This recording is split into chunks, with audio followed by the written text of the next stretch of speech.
Hello అండి. ఈరోజు బ్లౌజ్‌కి మెజర్‌మెంట్ తీసుకొని బ్లౌజ్ పీస్ కటింగ్ ఎలా చేయాలో చూద్దాం మెజర్‌మెంట్స్ తోటి. వీడియోలో చూపించిన విధంగా బ్లౌజ్ పరుచుకొని ఫస్ట్ నడుం భాగం కొలుచుకోవాలి. తర్వాత నెక్ కింది భాగం వెన్ను అంటారు కదండి, వెన్ను భాగం కొలుచుకోవాలి. తర్వాత బ్లౌజు ఎత్తుకప్పు హైట్ కొలుచుకోవాలి. తర్వాత గల్లా కింది నుంచి నడుం భాగం హైట్ పొడవు కొలుచుకోవాలి. ఇప్పుడు చేయి పొడవు కొలుచుకోవాలి. ఇప్పుడు సంక మెజర్మెంట్ కొలుచుకోవాలి.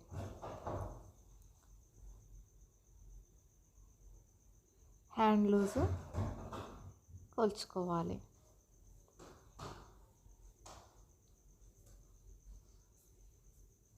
ఇప్పుడు ఫ్రంట్ పార్ట్ కూడా వీడియోలో చూపించిన విధంగా ఫ్రంట్ పార్ట్ పొడుగు కొలుచుకోవాలి. 13 ఇంచులు సేప్ పట్టి వరకే కొలుచుకోవాలి. తర్వాత చెస్ట్ లూజు కొలుచుకోవాలి. ఇప్పుడు ఆ కొలతలతోటి బ్లౌజ్ పీస్ ఎలా కట్ చేయాలో చూద్దాం. ఎక్స్ట్రా పీస్ అంతా మార్క్ చేసుకొని ఎక్స్ట్రా అంతా కట్ చేసుకోవాలి. ఫస్ట్ ఎత్తుకప్పు మెజర్మెంట్ తీసుకోవాలి. ఆ తర్వాత గల్లా భాగం మెజర్మెంట్ పెట్టుకోవాలి. తర్వాత నడుము లూజు కొంచెం దాట్లకి 2 ఇంచులు ఖర్చు. తర్వాత చెస్ట్ లూజు,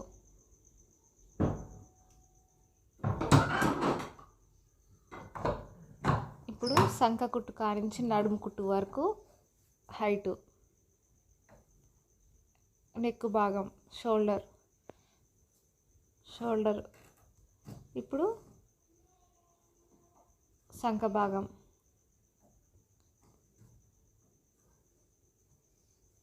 లైన్ డ్రా చేసుకొని సంక భాగానికి 1/2 ఇంచు ఎక్స్ట్రా లైన్ డ్రా చేసుకోవాలండి కర్వ్ షేప్ కోసం.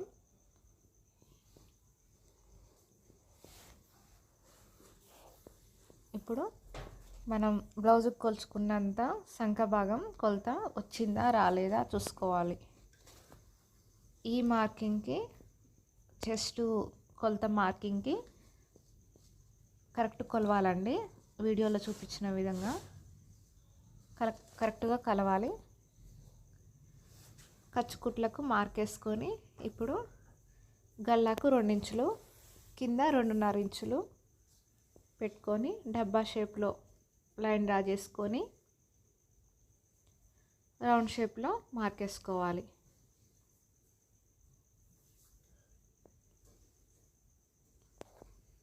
అంతే అండి, బ్యాక్ పార్ట్ రెడీ అయినట్టే.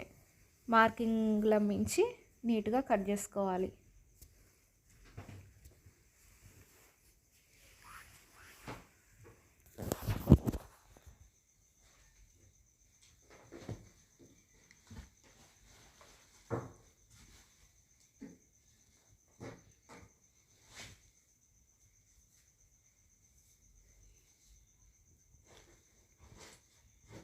మనం డ్రా చేసుకున్న లైన్ నుంచే నీట్గా కట్ చేసుకోవాలండి.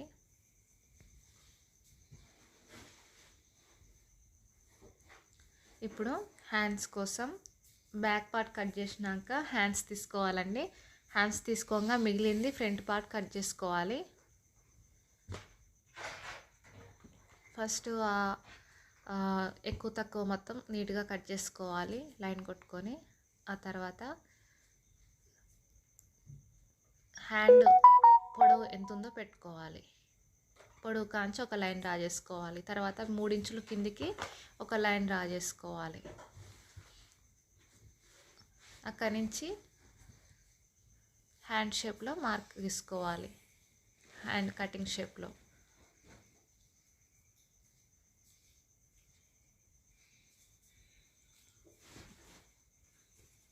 ఇప్పుడు హ్యాండ్ లూజ్ ఎంత వచ్చింది? 6 ఇంచెస్ వచ్చింది.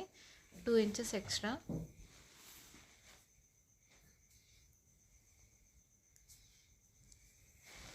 మార్కింగ్ పెట్టుకున్న దానిపైన కట్ చేసుకోవాలి. ఇప్పుడు ఆ మిగిలిన ముక్కకి సంక పేలికలు యాడ్ చేసుకోవాలండి. ఇలా మడత పెట్టుకుంటే ఒకవైపే సంక పేలిక పడుతుంది, ఇంకోవైపు నీట్గా వస్తుంది. ఇప్పుడు బ్యాక్ పార్ట్ని కింది వైపు 2 ఇంచులు మలుచుకొని క్లాత్ పైన క్రాస్గా వేసుకోవాలి. వేసుకొని మనం ఇందాక కొలుచుకున్న ఫ్రంట్ పార్ట్ సేప్ పట్టి వరకు ఎన్ని ఇంచులు వచ్చిందో అన్ని ఇంచులు ఉందా లేదా చూసుకోవాలి. తర్వాత సేమ్ ఆ పార్ట్ నుంచి సేమ్ లైన్ డ్రా చేసుకోవాలి. చుట్టూ వార్లా డ్రా చేసుకోవాలి. ఇప్పుడు ఫ్రంట్ నెక్ ఎంత ఉందో కొలుచుకొని మార్క్ వేసుకోవాలి.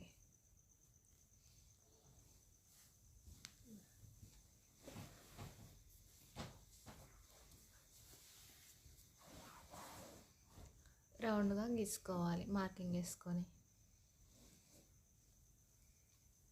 ఇప్పుడు సేప్ పట్టి కాడ కొంచెం మూల కర్వ్ షేప్లో రావాలి కదండి, క్రాస్గా. అందుకు ఇటు 3 ఇంచులు అటు 2 ఇంచుల పైకి మార్క్ వేసుకుంటున్నాను.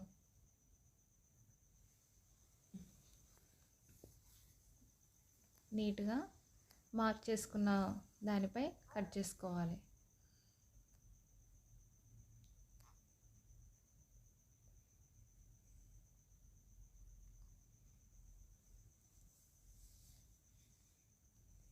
కొంచెం ఫ్రంట్ పార్ట్ కదండి, మార్క్ చేసుకున్న దానిపై కొంచెం లోపలికి సంక డౌన్ కట్ చేస్తున్నాను కొంచెం.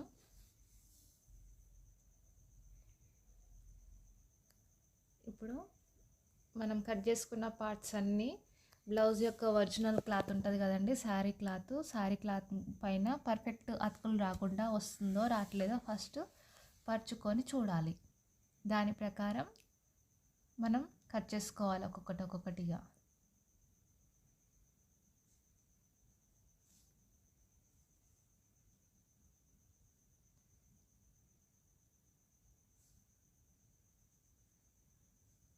బ్యాక్ పార్ట్ అయిపోయింది. ఇప్పుడు హ్యాండ్స్ కోసం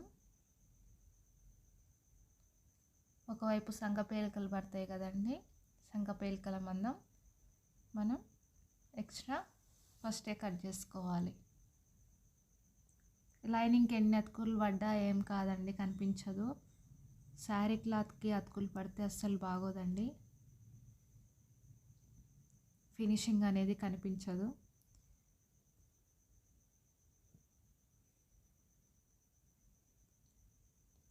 సేప్ పట్టీలో నేను కుట్టేటప్పుడు కట్ చేసుకుంటానండి. వీడియో మీకు నచ్చినట్లయితే లైక్ చేయండి, షేర్ చేయండి, సబ్స్క్రైబ్ చేయండి.